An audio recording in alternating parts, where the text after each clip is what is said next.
تو وہاں سے پتہ چلتا ہے کہ ابن اللہ کا جو مطلب تھا وہ پیارے کے لیے بولا جاتا تھا، وہ محبوب کے لیے بولا جاتا تھا، وہ چہیتے کے لیے بولا جاتا تھا، لیکن کبھی بھی کسی نے اس کا مطلب جو ہے وہ الہ نہیں لیا تھا کہ جو الہ کا بیٹا ہوتا ہے وہ بھی الہ ہوتا ہے، یہ کبھی کسی نے مطلب نہیں لیا تھا۔ اس کی ایک مثال ہم یہاں پہ دیکھتے ہیں، آپ کو اندازہ ہو جائے گا کہ ایک بار مسیح علیہ السلام کے شاگرد نے مسیح علیہ السلام کو ابھی دعوت و تبلیغ کا سلسلہ شروع کیے صرف 2 دن ہوئے تھے، اور جو مسیح علیہ السلام کے ایک شاگرد تھے انہوں نے نتن، ایک یہودی عالم تھے، ان سے انہوں نے کہا کہ جس کا ذکر موسیٰ نے تورات میں نبیوں کی کتاب میں کیا ہے، نبیوں نے کیا ہے، وہ ہم کو مل گیا، یعنی مسیح علیہ السلام کی بشارت تھی۔ تو وہ کہتے ہیں کہ موسیٰ علیہ السلام نے تورات میں جس نبی کا ذکر کیا ہے وہ ہم کو مل گیا، وہ یوسف کا بیٹا ہے، یسوع ناصری۔ نتنائیل نے، جو کہ یہودی عالم تھے، اس نے کہا کہ کیا ناصرت سے کوئی اچھی چیز نکل سکتی ہے؟ فلپس نے کہا کہ چل کر دیکھ لیتے ہیں۔ یسوع نے نتنائیل کو اپنی طرف آتے دیکھ کر اس کے حق میں کہا، دیکھو یہ فی الحقیقت اسرائیلی ہے، اس میں مگر یہ اسرائیلی ہے، اس میں مکر نہیں۔ نتنائیل نے اس سے کہا کہ تو مجھے کہاں سے جانتا ہے؟ یعنی یسوع علیہ السلام سے کہا۔ تو یسوع نے اس کو جواب میں کہا کہ اس سے پہلے کہ فلپس نے تجھے بلایا، جب تو انجیر کے درخت کے نیچے تھا تو میں نے تجھے دیکھا۔ نتنائیل نے اس کو جواب میں کہا کہ اے ربی، یقیناً تو خدا کا بیٹا ہے۔ اب ایک طرف یہودی عالم ہے اور ایک طرف مسیح علیہ السلام ہے، جن کو کہ ابھی 2 دن ہوئے ہیں اپنی جو ہے وہ دعوت و تبلیغ کا آغاز کیے یا نبوت کا اظہار کیے۔ تو ہاؤ اٹس پاسبل، یعنی وہ کون سی ایسی چیز تھی کہ جس کی وجہ سے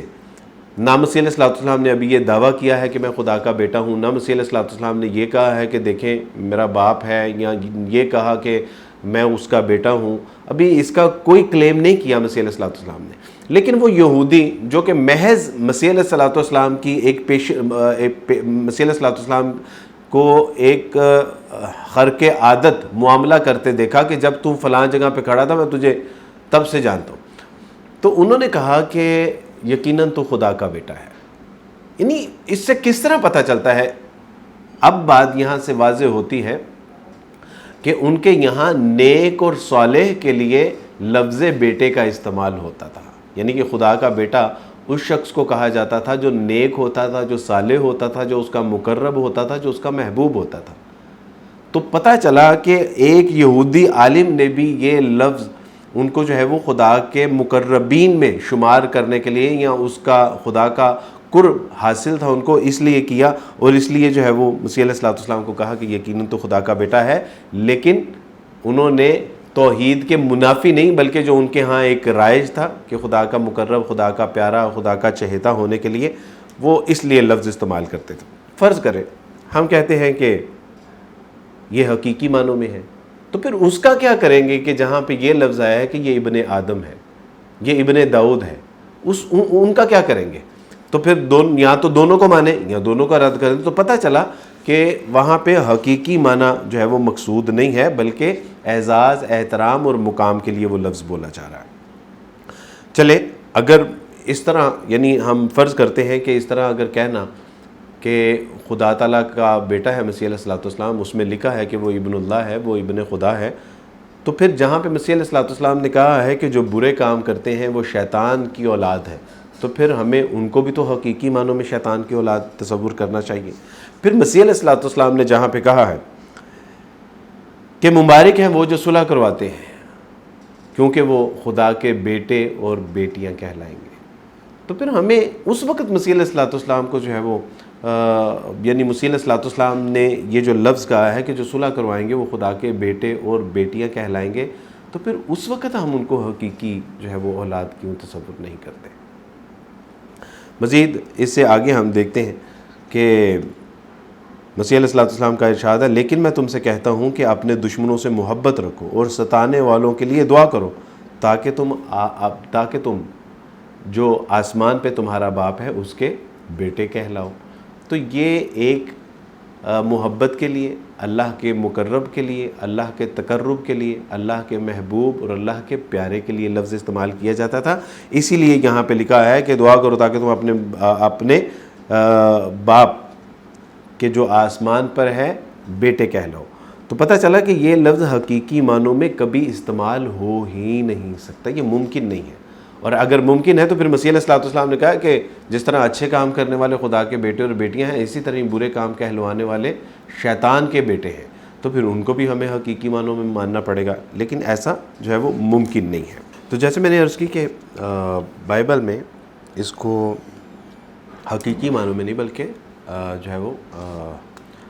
مجازی معنوں میں لیا گیا ہے۔ ہم دیکھتے ہیں یوحنا کا پہلا خط 18 باب اس کی 5 آیت میں، وہاں لکھا ہے کہ ہم جانتے ہیں کہ جو کوئی خدا سے پیدا ہوا ہے وہ گناہ نہیں کرتا، بلکہ اس کی حفاظت وہ کرتا ہے جو خدا سے پیدا ہوا، اور وہ شریر اسے چھو نہیں پاتا۔ تو اب یہ یہاں نیک صالح شخص کے بارے میں، مرد اور عورت کے بارے میں لکھا ہے کہ جو خدا سے پیدا ہوتے ہیں وہ گناہ نہیں کرتے بلکہ ان کی حفاظت خدا کرتا ہے۔ تو اس کا حقیقی معنی لیں گے جس طرح کہ آپ نے مسیح علیہ السلام کا لیا ہے، تو یہ تو پھر ساری دنیا کو آپ کو حقیقی اولاد ماننی پڑے گی، اور وہ سارے پھر جو ہے وہ پھر تثلیث کا تو ایک طرح سے کما کلا ہو جائے گا، اور پھر ہر طرف الہ الہ ہوں گے، پھر آپ کو بندہ کوئی نظر نہیں آئے گا۔ جیسے کہ میں نے عرض کی کہ لکھا ہے کہ اے عزیزو آؤ ہم ایک دوسرے سے محبت رکھیں، کیونکہ محبت خدا کی طرف سے ہے، اور جو کوئی محبت رکھتا ہے وہ خدا سے پیدا ہوا ہے اور خدا کو جانتا ہے۔ یوحنا کا پہلا خط باب 3 آیت نمبر 9۔ اچھا،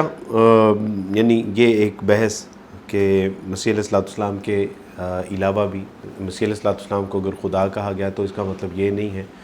مسیح علیہ السلام کو خدا کا بیٹا کہا گیا تو اس کا مطلب یہ نہیں ہے کہ وہ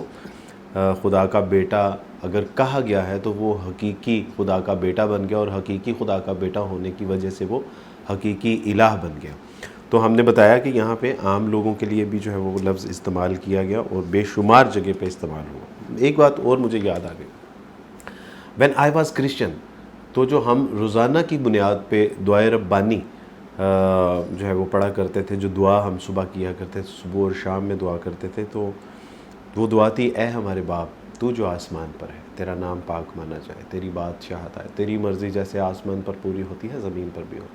ہمارے روز کی روٹی آج ہمیں دے، جس طرح ہم دوسروں کے قرض معاف کرتے ہیں تو بھی ہمارے قرض معاف کر، ہمیں آزمائش میں نہ ڈال بلکہ برائی سے بچا، کیونکہ بادشاہت قدرت جلال ہمیشہ تیرا۔ اس کا آغاز آپ نے دیکھا کہاں سے ہوا، اے ہمارے باپ۔ تو اگر میں مسیح علیہ السلام، یعنی ایک کلیم یہ ہے کہ مسیح علیہ السلام نے خدا کو باپ کہا ہے۔ اگر مسیح علیہ السلام نے خدا کو باپ کہا ہے تو غالباً متی میں ہے کہ جب مسیح علیہ السلام سے پوچھا گیا کہ استاد ہمیں بتا کہ ہم اپنے خداوند کی عبادت کیسے کریں، تو مسیح علیہ السلام نے فرمایا کہ دیکھو غیر قوموں کی طرح بڑھ بڑھ مت کیا کرو بلکہ خداوند اپنے خدا کی عبادت یوں کرو، اے ہمارے باپ تو جو آسمان پر ہے۔ تو فرض کریں کہ اگر ایک عیسائیوں کا کلیم یہ ہے کہ مسیح نے خدا کو باپ کہا ہے تو وہ اس لیے اس کا بیٹا ہے اور اللہ ان کے والد ہیں، تو بھئی اس طرح مسیح علیہ السلام نے یہ تعلیم دی ہے کہ جب تم دعا کرو تو یہ کہو کہ اے ہمارے باپ تو جو آسمان پر ہے۔ اسی مسیح نے کہا ہے نا علیہ السلام، جس کی زبان سے یہ نکلا ہے کہ وہ میرا باپ ہے، تو پھر دونوں باتوں کو مانیں۔ تو پھر ساری دنیا کو جتنے عیسائی ہیں پھر ان سب کو جو ہے وہ آپ کو حقیقی اولاد ماننی چاہیے۔ تو یہاں مطلب حقیقی نہیں بلکہ مجازی ہے۔ اگر یہ ابہام ہے عیسائیوں کے ذہن میں کہ مسیح علیہ السلام کو بیٹا کہا گیا کہ یہ میرا پیارا بیٹا ہے جس سے میں خوش ہوں، اس نے دنیا سے ایسی محبت رکھی کہ اپنا اکلوتا بیٹا دنیا کے لیے قربان کر دیا تاکہ جو کوئی اس پہ ایمان لائے ہمیشہ کی زندگی پائے، تو اگر یہی فرض کریں، اگر یہی لفظ مسیح علیہ السلام کے علاوہ دیگر انبیاء علیہ السلام کے لیے استعمال ہوا ہے تو پھر ان کے لیے ہمارا معیار کیا ہوگا؟ مثلا ہم دیکھتے ہیں کہ اسرائیل کے بارے میں آتا ہے کہ اسرائیل میرا بیٹا ہے، اور صرف یہ نہیں کہا کہ اسرائیل میرا بیٹا ہے، یعقوب علیہ السلام کے لیے کہا کہ اسرائیل میرا بیٹا ہے بلکہ پہلوٹا ہے، ان کے بارے میں کہا جا رہا ہے کہ وہ صرف میرا بیٹا ہی نہیں ہے بلکہ وہ میرا بڑا بیٹا ہے۔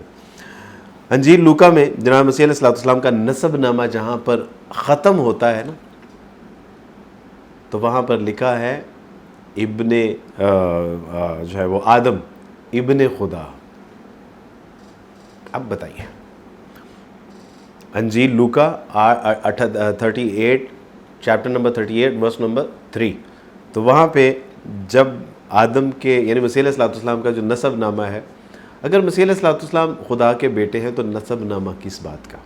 تین نسب نامے جو ہے وہ انجیل میں ملتے ہیں، تو نسب نامہ کس چیز کا؟ نسب نامہ تو انسانوں کا ہوتا ہے، اور لکھا ہے کہ داؤد کی نسل سے ہوگا وہ۔ تو مسیح علیہ السلام کا ایک نسب نامہ جو کہ انجیل لوکا نے نقل کیا ہے، اس کا اینڈ جو ہوتا ہے وہ یہ ہوتا ہے کہ آدم ابن خدا۔ تو ویسے بھی سچی بات ہے کہ حضرت آدم علیہ السلام اللہ سبحانہ تعالیٰ کی اولاد کہلانے کے زیادہ مستحق ہے۔ اگر یہی ہم نے معیار قائم کرنا ہے کہ جو تورات میں ہے، زبور میں ہے، انجیل میں ہے، تو اس لیے ہم ان کو مانتے ہیں، تو پھر آدم علیہ السلام کو وہ زیادہ اس کا استحقاق رکھتے ہیں۔ کیوں؟ وہ اس کا استحقاق اس لیے رکھتے ہیں کہ وہ تو بغیر ماں اور بغیر باپ کے پیدا ہوئے ہیں، جبکہ مسیح علیہ السلام تو محض باپ کے بغیر پیدا ہوئے ہیں۔ تو پھر اس کا مطلب ہے کہ آدم علیہ السلام اس کا زیادہ استحقاق رکھتے ہیں، وہ زیادہ اس کے مستحق ہیں۔ اب ہم دیکھتے ہیں ایک دو حوالہ، بے شمار حوالے ہیں لیکن ایک دو حوالے ہم دیکھ لیتے ہیں کہ دیگر انبیاء علیہ السلام کو بھی اللہ سبحانہ تعالیٰ نے یعنی تورات زبور میں جو ہے وہ بیٹا کہا۔ تب فرعون سے یوں کہنا، تب جب موسیٰ علیہ السلام کو جو ہے وہ فرعون کی طرف بھیجا گیا تو فرمایا کہ تب تم فرعون سے یوں کہنا کہ خداوند نے یوں فرمایا ہے کہ اسرائیل میرا پہلوٹا بیٹا ہے، اس لیے میں تجھ سے کہتا ہوں کہ میرے بیٹے کو جانے دے تاکہ وہ میری بندگی کرے، اور اگر اسے نہیں جانے دیتا تو دیکھ میں تیرے پہلوٹے بیٹے کو مار ڈالوں گا۔ یعنی ہمیں جو ہے وہ ہم اسرائیلی روایات ہوں یا جو پرانے انبیاء علیہ السلام پہ اترنے والی کتابیں ہیں، مصحف ہیں، ان کی تحریروں کے حوالے سے، ان کی آیات کے حوالے سے، ان کے ابواب کے حوالے سے، یا جو ان کے اندر جو ہے وہ قصے بیان کیے گئے ہیں، اس کے بارے میں ہمارا مسلمانوں کا مزاج یہ ہونا چاہیے کہ نہ ہم اس کو جھٹلاتے ہیں نہ ان کی تصدیق کرتے ہیں۔ لیکن کتابیں آئی تھیں وہ اپنی اصل حالت میں موجود نہیں ہیں، تو لہٰذا جو لکھا ہے کم سے کم آپ کے دعوے کے لیے تو یہ آپ کے دعوے کی جو توڑنے کے لیے دلیل کافی ہے کہ اس میں لکھا ہے کہ صرف بیٹا نہیں بلکہ پہلوٹا بیٹا۔ اسی طرح داؤد علیہ السلام کے بارے میں تورات میں آتا ہے، زبور میں، اور جب تیرے دن تمام ہو جائیں اور تو اپنے باپ دادا کے ساتھ سو جائے، اور جب تیرے بعد تیری نسل کے جو تیری سلب سے ہوگی برپا کروں گا اور اسی سلطنت کو مستقل کروں گا، تو وہ میرے نام کے لیے ایک گھر بنائے گا، اور میں اس کی سلطنت کے تخت کو ابد تک برقرار رکھوں گا، میں اس کا باپ ہوں گا اور وہ میرا بیٹا ہوگا۔ پتہ چلا کہ یہ تو دیگر انبیاء علیہ السلام کے لیے بھی جو ہے وہ استعمال ہوا ہے۔ یرمیہ نبی پچھلا جو حوالہ ہے 2 Samuel chapter number 7 and verse number 12 and 13۔ تو مزید زبور اس کے جو ہے وہ باب 89 اور ورس نمبر جو ہے وہ چیپٹر نمبر 89 اور ورس نمبر جو ہے وہ 27 میں یوں لکھا ہے، وہ مجھے پکارے گا کہ تو میرا باپ، میں تیرا خدا اور میری نجات کی چٹان ہے، اور میں اسے پہلوٹا بناؤں گا، میں اس بادشاہوں میں سب سے اعلیٰ۔ تو یہ دیکھیں کہ یہاں پہ بھی جو ہے وہ کہا جا رہا ہے کہ پہلوٹا بناؤں گا، یعنی پہلوٹے کا مطلب ہم جانتے ہیں چٹان، بیٹا، یہ پہلوٹا بھی ہے بیٹا بھی ہے۔ تو وہاں تو مسیح علیہ السلام کے لیے خیر پہلوٹا بھی نہیں، لیکن ایک اور اس میں بحث آتی ہے کہ جی وہ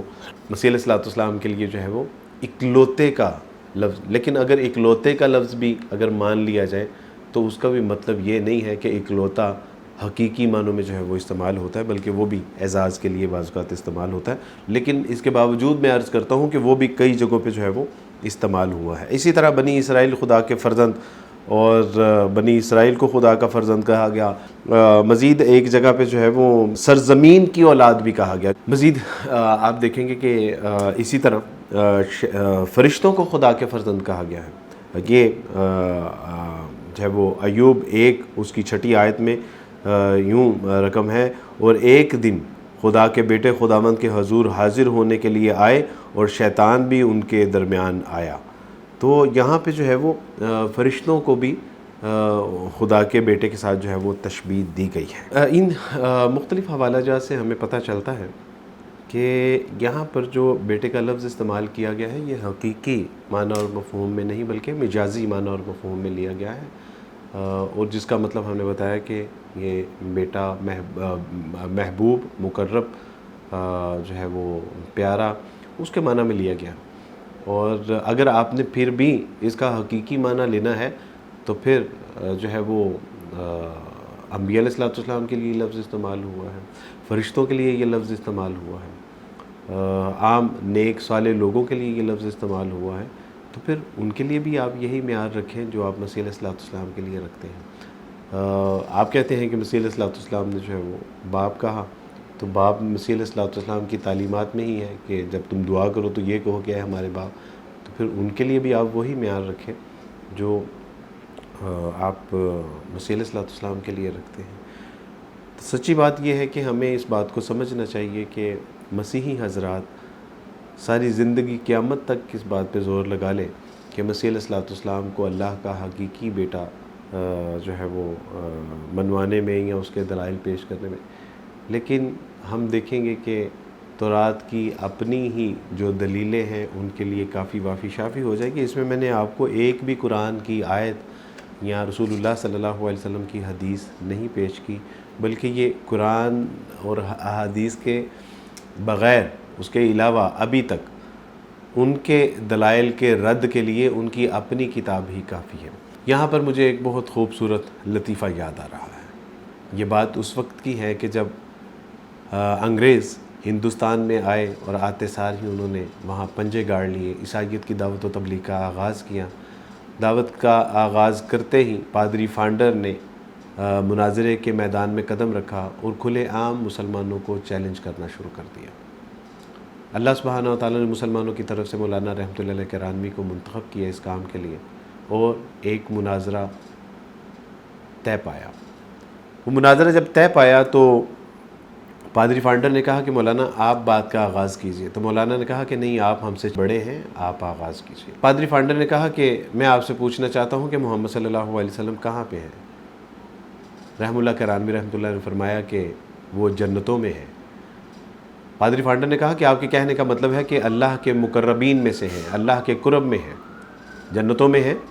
تو انہوں نے کہا کہ جی، وہ اللہ سبحانہ و تعالیٰ کی جنتوں میں ہیں، اللہ کے مقربین میں سے ہیں، اللہ کے قرب میں ہیں۔ تو وہ کہنے لگے کہ اللہ سبحانہ و تعالیٰ کی جنتوں میں ہے، اللہ کے قرب میں ہے، تو تب انہوں نے اللہ سبحانہ و تعالیٰ سے یہ کیوں نہ سفارش کی کہ جب ان کے نواسی اور نواسیوں کو بے دردی کے ساتھ شہید کیا جا رہا تھا، ان کے اوپر ظلم و ستم کیے جا رہے تھے، مصیبتوں کے پہاڑ توڑے جا رہے تھے۔ مولانا رحمۃ اللہ کرانوی یہ ان کا جملہ سن کے کچھ دیر کے لیے خاموش ہو گئے۔ مجمع میں چہم گوئیاں ہونا شروع ہوئیں کہ آج تو مولانا نے مروا دیا۔ مولانا اگر آپ کو مناظرہ نہیں کرنا آتا تھا، آپ باتوں کے جواب دینے سے قاصر تھے، تو کیوں مناظرہ کیا؟ مولانا رحمۃ اللہ علیہ کرانوی تھوڑی دیر بعد گویا ہوئے اور انہوں نے کہا کہ انہوں نے اللہ سبحانہ و تعالیٰ سے کہا تھا۔ تو پادری فانڈر نے مسکراتے ہوئے کہا تو پھر کیا کہا اللہ سبحانہ و تعالیٰ؟ تو مولانا کرانوی رحمۃ اللہ نے فرمایا کہ اللہ سبحانہ و تعالیٰ نے کہا کہ میں تو رومی اور یہودیوں سے اپنا بیٹے یعنی مسیح کو نہ بچا سکا کہ ان کو جو ہے وہ صلیب پر چڑھا دیا، میں آپ کے نواسے اور نواسیوں کو کیسے بچاؤں؟ تو یہ ایک بہرحال ایک لطیفہ ہے۔ تو اور یہ ظاہر ہے کہ یہ جو ہے وہ منطق سے اس کا تعلق ہے، تو بات کا جواب دینے کے لیے بات کو بنانا پڑتا ہے۔ تو اللہ سبحانہ و تعالیٰ سے دعا ہے کہ اللہ سبحانہ و تعالیٰ بات کو سمجھنے کی توفیق عطا فرمائے، اور یہ جو مسیحیوں کا ایک باطل عقیدہ ہے الوہیت مسیح کا، کہ جس کے ضمن میں تثلیث کو بھی ثابت کرتے ہیں، جس کے ضمن میں ابن اللہ کو بھی ثابت کیا جاتا ہے، جبکہ بائبل اس کی نفی کرتی ہے کہ نہ وہ جو ہے وہ تثلیث کا کوئی حصہ ہے اور نہ ہی جو ہے وہ ابن اللہ ہے حقیقی معنوں میں، ٹھیک ہے، ہمیں کوئی اعتراض نہیں ہے کہ اگر اس میں استعمال ہوا ہے تو پھر وہ دیگر لوگوں کے لیے بھی استعمال ہوا ہے، وہ نبیوں کے لیے استعمال ہوا، وہ فرشتوں کے لیے استعمال ہوا، وہ عام انسانوں کے لیے استعمال ہوا، تو پھر ہم جو ہے وہ آپ کو اس کا اختیار دیتے ہیں کہ جو معیار آپ مسیح علیہ الصلوۃ والسلام کے لیے استعمال کرتے ہیں وہی معیار آپ دوسرے لوگوں کے بھی لیے استعمال کریں، وگرنہ صورت دیگر یہ ہے کہ مسیح علیہ الصلوۃ والسلام حقیقی معنوں میں نہیں بلکہ مجازی معنوں میں جو ہے وہ خدا کے بیٹے ہیں، جس کا مطلب مقرب ہے، محبوب ہے، پیارا ہے، چہیتا ہے۔ بارک اللہ فیکم، اللہ سبحانہ تعالیٰ آپ کو جزائے کثیر عطا فرمائے۔ اسامہ بھائی بہت شکریہ، اور کوئی سوال ہو تو جیسے ہم نے پچھلی بار یہ ڈیسائیڈ کیا تھا کہ ایک واٹس ایپ گروپ بنا لیجئے اور اس میں آپ سوالات کر لیجئے، اور ان سوالات کے ایک ایک کر کے میں جوابات دے دیا کروں گا۔ بارک اللہ فیکم، اللہ سبحانہ تعالیٰ آپ سب سے راضی ہوں، اور اللہ ہمیں حق بات کو پڑھنے کی، اس کو سمجھنے کی اور اس کے مطابق عمل کرنے کی توفیق عطا فرمائے۔ بارک اللہ فیکم، السلام علیکم ورحمۃ اللہ وبرکاتہ۔